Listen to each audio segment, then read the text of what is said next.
Constitución está con nosotros esta noche. Bienvenida, Patricia.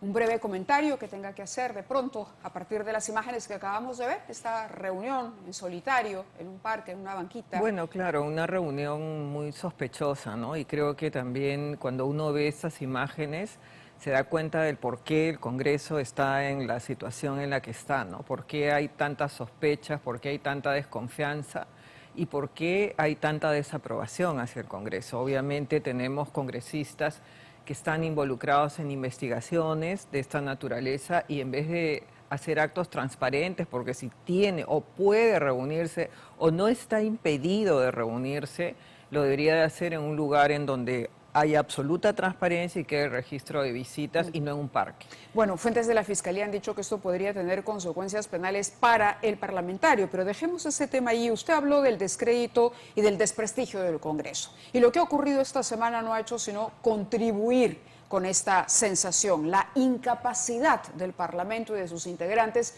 de poder llegar a un consenso mínimo para establecer un cronograma de adelanto de elecciones. Ni siquiera el ministro de Justicia, que se tomó el tiempo de ir a explicar, pudo conseguir, digamos, que se votara en esta legislatura. La legislatura acaba la próxima semana. ¿Se van a quedar hasta el 2026? Bueno, nosotros como Fuerza Popular, desde el año pasado, estamos en el entendido de que las elecciones deben de darse en el año 2023. Hemos hecho todo lo posible con diferentes propuestas presentadas para que esto se dé en el año 2023. Inclusive cuando se tenía ya votada en una primera votación dentro de esta legislatura la reforma de tal manera que se adelantaba... La del 24, ¿abril 24? Abril del 24. Lo cierto es que había una interpretación equivocada de parte de muchos que pensaban que, digamos, iniciada la siguiente legislatura, si se daba la votación y no se alcanzaban los 87 votos, entonces esto se consideraba que debía ir a referéndum. Algunos, claro, obviamente... Perdóneme que la interrumpa, sí, pero la sensación que hay es que Fuerza Popular, al replantear el tema y al cambiar una propuesta que ya tenía 93 votos, lo que hizo fue boicotear el acuerdo. Sí. Porque este primer acuerdo, que ya establecía el adelanto para abril del 24, necesitaba de una ratificación en una segunda legislatura. Pero si no llegaba a los 87, solo con 66 se podía acudir a un referéndum. ¿Esto es falso?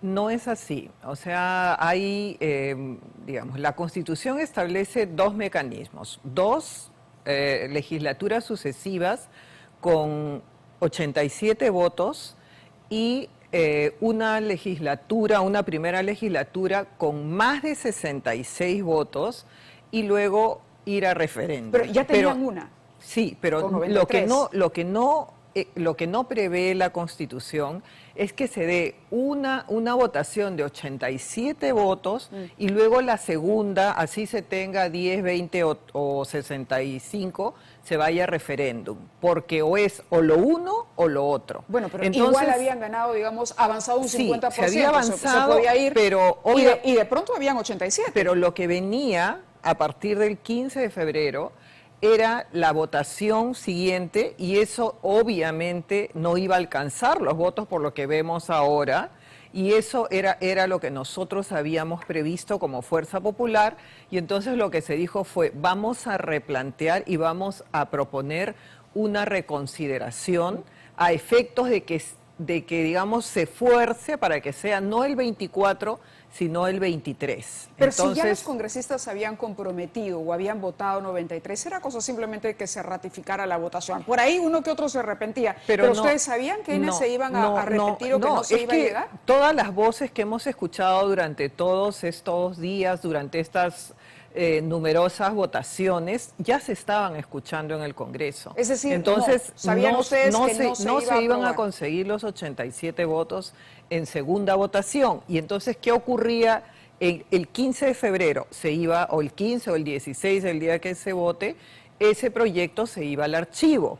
Y entonces ahí era cero. Entonces, ¿qué hicimos nosotros? lo que hicimos fue, bueno, vamos a replantear esta reconsideración para que si es que esto se tiene que terminar, digamos, hagamos lo necesario, si es que esto se está dejando sin efecto al 24, hagamos lo necesario para que sea en el año 2023. Y esa fue la decisión que se tomó. Se ha trabajado arduamente en la Comisión de Constitución para lograr el consenso, o sea, es decir, obtener más de 66, nada más. O sea, eso era lo que se pedía, más de 66, y vámonos a un referéndum ratificatorio de que la ciudadanía tenía que decir sí o no, ¿no? Bueno, a la larga parece que ese podría ser, digo, el camino.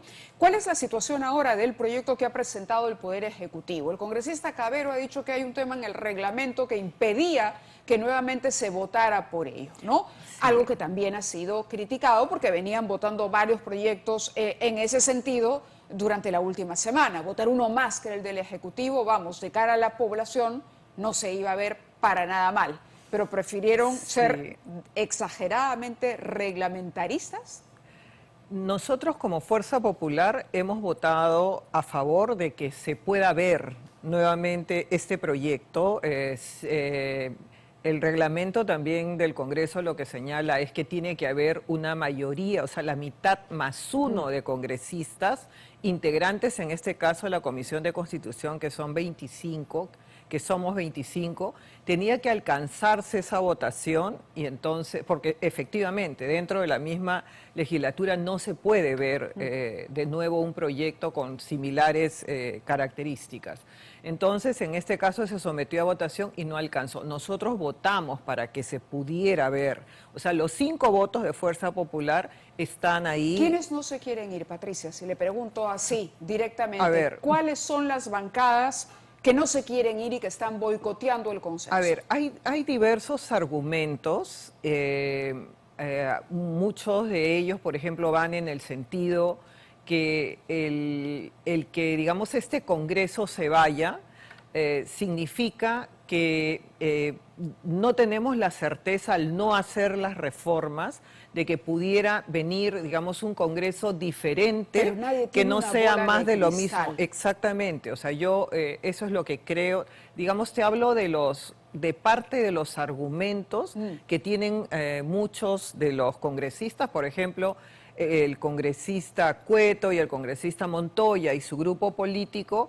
Ellos tienen una defensa desde el primer día, o sea, ellos no han variado en el sentido de señalar que efectivamente ellos han sido elegidos hasta el 2026 y el no cumplir con lo que la Constitución señala, para ellos es un tema de ceder a las turbas, de ceder a lo que la ciudadanía, digamos, en alguna medida exige, y este pequeño grupo de violentistas exigen, y entonces para ellos es como arrinconar al Congreso. Entonces hay diversas razones por las cuales muchos de los congresistas, digamos, no quieren tomar la decisión de adelantar.